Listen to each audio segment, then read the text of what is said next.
मुसलमानों को कमजोर करना है तो सबसे पहले हमें उनकी लड़कियों पे टारगेट करना होगा। अगर हम उनकी लड़कियों पे टारगेट करेंगे अपने आप ही साले कमजोर हो जाएंगे। कुछ मत करो, हमारी मुसलमानों से लड़ाई है नहीं, हमें तो उनकी लड़कियों से प्यार है। হিন্দু ছেলেদের সাথে মুসলিম মেয়েদের প্রেম করার প্রবণতা দিন দিন বাড়ছে। এর কারণ কি এবং প্রতিকারের উপায় কি, দয়া করে জানাবেন। প্রথম কথা হলো, মুসলমানের জন্য বিবাহ ছাড়া তথাকথিত প্রেমের সম্পর্ক করা পরিষ্কারভাবে হারাম। এখন কথা হলো যে মুসলিম ছেলে হিন্দু মেয়ে বা মুসলিম মেয়ে হিন্দু ছেলে, এই যে পরস্পরের মধ্যে যে অবৈধ সম্পর্ক বা হারাম রিলেশন, এটা শুধু হারামই না, এর মধ্যে ডাবল হারাম নিষিদ্ধ বিষয় জড়িয়ে আছে। দুইটা হারাম এখানে আছে। একটা হলো জেনার সম্পর্ক বা বিবাহ ছাড়া যে তথাকথিত অবৈধ সম্পর্ক, এটা ইটসেলফ একটা নিষিদ্ধ কাজ, হারাম কাজ। আল্লাহ তাআলা পরিষ্কারভাবে বলেছেন যে ওয়াল্লাযীনা হুম লিফুরুজিহিম হাফিজুন, যারা তাদের ইজ্জত, সম্ভ্রম, লজ্জাস্থানকে হেফাজত করে, তাদের ভালোবাসা, তাদের জৈবিক যে চাহিদা, এটা পূরণ করার ব্যাপারটিকে তারা কন্ট্রোল করে। ইল্লা আলা আজওয়াজিহিম আও মা মালাকাত আইমানুহুম ফাইন্নাহুম গায়রু মালুমিন, শুধু স্ত্রী, বিবাহিত স্ত্রী অথবা আপনার আল্লাহ রাব্বুল আলামিন যে বৈধ ব্যবস্থা রেখেছেন সেই পথ যদি কোনো সমাজে থাকে, আজকে সমাজে নাই পৃথিবীতে কোথাও, যদি সেটা থাকে তাহলে সেক্ষেত্রে সেখানে আল্লাহ তাআলা অনুমোদন করেছেন। এর বাহিরে অন্য কোনো উপায়ে যদি কেউ নিজের যৌন আকাঙ্ক্ষাকে চরিতার্থ করে, তাহলে স্ত্রী না, আপনি তার সাথে যৌন সম্পর্ক বা হারাম সম্পর্ক করলেন, সরাসরি জেনায় গেলেন না, কিন্তু জেনার কাছাকাছি গেলেন, অশ্লীল আলাপচারিতা, স্বামী স্ত্রী সুলভ আলাপচারিতার মধ্যে প্রবেশ করলেন। এই যে বিষয়টা আল্লাহ তাআলা বলেছেন, এই বিষয়টা যারা এটাতে পতিত হবে তারা সীমা লঙ্ঘনকারী, অর্থাৎ অপরাধী। এটাকে আল্লাহ তাআলা হারাম করেছে। এখন আমাদের সমাজে একটা কথা চাউর হয়েছে এবং একটা কথা সমাজে খুব স্টাবলিশড হয়েছে, সেটা হলো যে হঠাৎ করে একটা লোকের সাথে কেমনে সংসার করবে, আগে থেকে একটু বোঝাপড়া হলে, একটু তাকে চিনতে সুবিধা হলে তারপর সহজ হয়। একজন বড় প্রভাবশালী পলিটিশিয়ান আমার কাছে একবার বলতেছিলেন যে, হুজুর সত্যি বলতে আমি তো আসলে অনেকগুলো মেয়ে দেখে তারপর একটা বিয়ে করেছি। তেমন এটা তো দোষের বিষয় না। বললাম না, সেটা না হুজুর, মানে অনেকগুলো মেয়ের সাথে প্রেম করে দেখছি কেমন, তো কিছুদিন করার পরে দেখলাম না, জুতের না, সুবিধার না, করতে করতে একটা এসে করছি, এখন আমি খুব সুখী আছি, খুব ভালো আছি। এই যে একটা বিষয় যে মনে করে সমাজের একটা অংশ যে হঠাৎ করে একটা লোকের সাথে কিভাবে থাকে, তাহলে আগে থেকে একটু থেকে থেকে বোঝাপড়া হলে তখন বোধহয় সম্পর্কগুলো ভালো থাকে। এখন আমার প্রশ্ন হলো, আজকাল বেশিরভাগ যুবক যুবতীদের চরিত্র নষ্টের দিকে, তারা অবৈধ সম্পর্কে জড়িয়ে গেছে। তার মানে কি? তার মানে তারা বিয়ের আগে একটা পিরিয়ড তথাকথিত আপনার বোঝাপড়ার নামে আগে একটা কানেকশন করে নিচ্ছে, এরপরে যখন মনে হচ্ছে যে না, আমরা দুজনে একসাথে চলতে পারবো সারা জীবন, তখন তারা বিয়েতে যাচ্ছে। ওকে, প্রশ্ন হলো, এই যে আগে হারাম রিলেশন করে এরপরে বিয়েতে যাওয়া, এটার প্রবণতা তো বাড়ছে এখন। তাহলে সম্পর্কগুলো এখন মজবুত হওয়ার কথা, কারণ বুঝে শুনে সে আগাইছে। কিন্তু বাস্তবতা কি? বাস্তবতা হলো বিপরীত। বিয়ে যত তাড়াতাড়ি হয়, তালাকও তরকম সেরকম তাড়াতাড়ি হয়। অর্থাৎ 10টা বিয়ে হলে 8টা বিয়েই ভেঙে যাচ্ছে বা 5টা বিয়ে ভেঙে যাচ্ছে। অথচ আজ থেকে 2 যুগ 3 যুগ আগে আমাদের পূর্ববর্তী যারা পূর্বপুরুষ যারা ছিলেন, আমাদের বাপ দাদা চাচা, তারা এই তথাকথিত বোঝাপড়া, বিয়ের আগে অবৈধ সম্পর্ক করে একটু জানাশোনা করে তারপরে বিয়ে, এটা কি তারা করছিলেন? ছিলই না এই কালচার। কিন্তু তাদের মধ্যে বিবাহ বিচ্ছেদের হার ছিল কেমন? এখনকার তুলনায় অনেক কম। তাহলে বোঝা গেল এটা মিথ্যা কথা। শয়তান এই মিথ্যাটা আমাদের মধ্যে এস্টাবলিশ করেছে। আপনি পশ্চিমা পৃথিবীতে চলে যান, দেখবেন চিত্র আরো ভয়াবহ। 1 সপ্তাহ, 15 দিন, 2 মাস, 6 মাস, এর বেশি টিকে না। আর যারা আপনাদেরকে এই অবৈধ সম্পর্ক, হারাম রিলেশন করার ট্রেনিং দেয় নাটকের মাধ্যমে, অভিনেতা অভিনেত্রী, নায়ক নায়িকা, তারা সারাদিন ট্রেনিং দিচ্ছে। কিসের ট্রেনিং? প্রেমের ট্রেনিং, হারাম সম্পর্কের ট্রেনিং। যে কিভাবে হারাম সম্পর্ক, এটা করতে গিয়ে প্রয়োজনে বাপ মার বিরুদ্ধে যেতে হবে, ধর্মের বিরুদ্ধে চলে যেতে হবে, এলাকাতে পালায় যেতে হবে, মায়ের খাইতে হবে, জেলে যাইতে হবে, তারপরেও আকাম ছাড়া যাবে না। এই ট্রেনিংগুলো যারা দিচ্ছে সারাক্ষণ, এদের নিজেদের অবস্থা কি? অবৈধ সম্পর্ক হারাম, প্রেম তো পরের কথা, বিয়ে করলেও দেখা যাচ্ছে 6 মাস 1 বছর বেশি টিকতেছে না। তো যে আপনারা প্রেমের ট্রেনিং দিচ্ছে তার নিজেরই প্রেমের কি নেই, গ্যারান্টি নেই, তাহলে বোঝা গেল এই প্রেম প্রেম না, এটা পুরোটাই হলো শয়তানি। এটাতে কখনো আল্লাহ তাআলা শান্তি রাখেন নাই।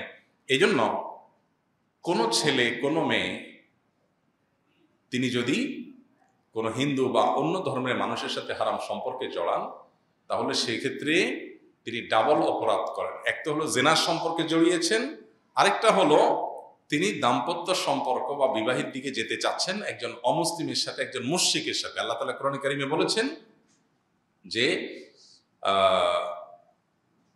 মুশরিক নারী এবং মুশরিক পুরুষ এটা আল্লাহ তাআলা ঈমানদারের জন্য হারাম করেছেন। ঈমানদারের জন্য কি করেছেন আল্লাহ তাআলা? আল্লাহ তাআলা হারাম করে দিয়েছেন। আল্লাহ বলেছেন যে ওয়ালা আবদু মুমিনুন খায়রুম মিন মুশরিকিন ওয়ালাউ আ'জাবাকুম। একজন মুসলিম ছেলে, হে মুসলিম মেয়ে, তোমার জন্য একটা মুসলিম ছেলে জীবন সঙ্গী হিসাবে, স্বামী হিসাবে গ্রহণ করাটা অনেক বেশি উত্তম একটি মুশরিক ছেলেকে জীবন সঙ্গী হিসাবে গ্রহণ করার চাইতে। যদিও তোমার সে মুশরিককে তোমার ভালো লাগে, যদিও তাকে তোমার ভালো লাগে, কিন্তু তোমার ভালো লাগলে কি হবে, একটা সময় তুমি তার সাথে সম্পর্ক করার পর বা বৈবাহিক সম্পর্কের দিক যাওয়ার পর তুমি টের পাবে যে এটা তোমার জন্য ভালো ডিসিশন হয়নি। এই জন্য আল্লাহ রাব্বুল আলামিন পরিষ্কারভাবে বলেছেন ওয়ালা আবদুল মুমিনুন খায়রুম মিন মুশরিকিন। কোনো মেয়ে জীবনসঙ্গী হিসাবে, লাইফ পার্টনার হিসাবে, স্বামী হিসাবে গ্রহণ করার জন্য ইমানদার যুবক তার কাছে বহুগুণ উত্তম মুশরিক যুবকের চাইতে। একই কথা আল্লাহ মেয়েদের কথাও বলেছেন ওয়ালা আমাতুন মুমিনাতুন খায়রুম মিন মুশরিকাতিন ওয়ালাউ আ'জাবাতকুম। মুসলিম মেয়ে মুশরিক মেয়ের চাইতে 1000 গুণ উত্তম যদি সে মুশরিক মেয়েতে তুমি অভিভূত হয়ে যাও। এই জন্য একে তো এই হারাম রিলেশনটা ইটসেলফ এটা একটা গুনাহের কাজ, আর একটা হলো অন্য ধর্মাবলম্বীদের সাথে রিলেশন করা ডাবল হারাম। তথাকথিত প্রেমের সম্পর্ক করা পরিষ্কারভাবে হারাম। এই সম্পর্ক স্থাপন করে যদি কেউ বিয়েতে যায়, অর্থাৎ এই অবৈধ সম্পর্ক করে এরপরে বিয়ের দিকে যায়, সেটাও হারাম। অর্থাৎ বিয়েটা হালাল হয়ে যাবে, কিন্তু বিয়ের আগের যে সম্পর্কটা, বিয়ে করলে সেটা হালাল হয়ে যাবে না। মানে কালো টাকা সাদা করার মতো, যে দুজন ছেলে মেয়ে অবৈধ সম্পর্ক করেছে, হারাম রিলেশন করেছে, এখন যেহেতু বিয়ে করে ফেলেছে এই জন্য আগেরটা হালাল হয়ে যাবে, এমন কোনো কথা নাই। আগেরটার জন্য তাদের ঠিকই তওবা করতে হবে। দেখুন আল্লাহ রাব্বুল আলামিন আমাদেরকে বিবাহ ছাড়া বিবাহ বহির্ভূত সম্পর্ক করতে পরিষ্কারভাবে নিষেধ করেছেন এবং এটা হারাম করেছেন। এবং এই জেনাকে এরকম কঠিন অপরাধ হিসেবে ইসলাম দেখেছে যে অনেক পাপ যেটা দুনিয়াতে কোনো শাস্তি আল্লাহ দিবেন না, আখিরাতে দিবেন। দুনিয়াতে ইসলামী দণ্ডবিধিতে কোনো শাস্তির ব্যবস্থা রাখা হয় নাই। কেউ নামাজ পড়ে নাই, কোরআন হাদিসে কোথাও নামাজ না পড়লে তার জন্য পার্টিকুলার কোনো শাস্তি, কোনো হজ, কোনো দণ্ডের কথা বলা হয় নাই। এমনকি কেউ রোজা রাখে নাই, তার জন্য এত বেত্রাঘাত করতে হবে, এতদিন জেলে দিতে হবে বা তার এই শাস্তি দিতে হবে, এরকম কোনো কথা নাই। কিন্তু কিছু অপরাধ আছে যে অপরাধগুলো সংগঠন করলে ইসলামী দণ্ডবিধিতে, ইসলাম বিচার ব্যবস্থা থাকলে, ইসলামী শাসন থাকলে সেগুলোর জন্য শাস্তির কথা বলেছে। এই জেনা এমন একটি অপরাধ যে এর কারণে শাস্তি দিতে ইসলাম বলেছে। কেন?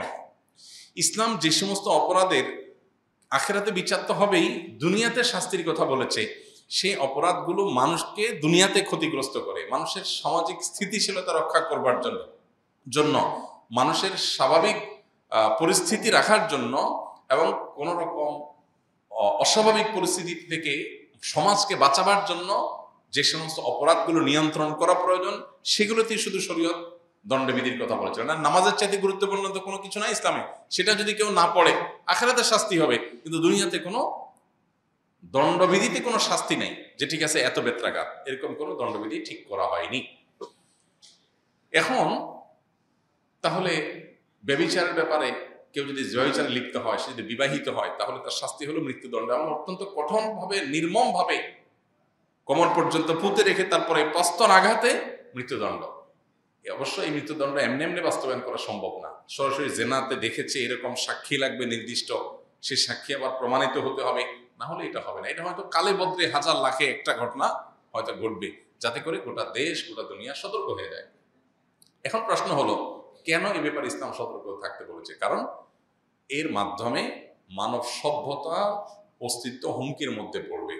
বিবাহ বহির্ভূত সম্পর্ক যদি নর্মাল হয়ে যায় সমাজে, তখন মানুষ বিবাহে যাবে না আর সন্তান নেবে না। কারণ প্রেমের সম্পর্ক, যেটাকে অবৈধ প্রেমের যে সম্পর্ক, অবৈধ ভালোবাসা যেটা, এটার মাধ্যমে শুধু ভোগ থাকে, এখানে সন্তান নিতে চায় না। সন্তান কেন নেবে? সন্তান নেয় হলো স্বামী স্ত্রী বৈবাহিক সম্পর্কে, কারণ এখানে রিয়েল সম্পর্ক থাকে, আর ওখানে হলো শুধু ভোগটা থাকে, টাইম পাস থাকে।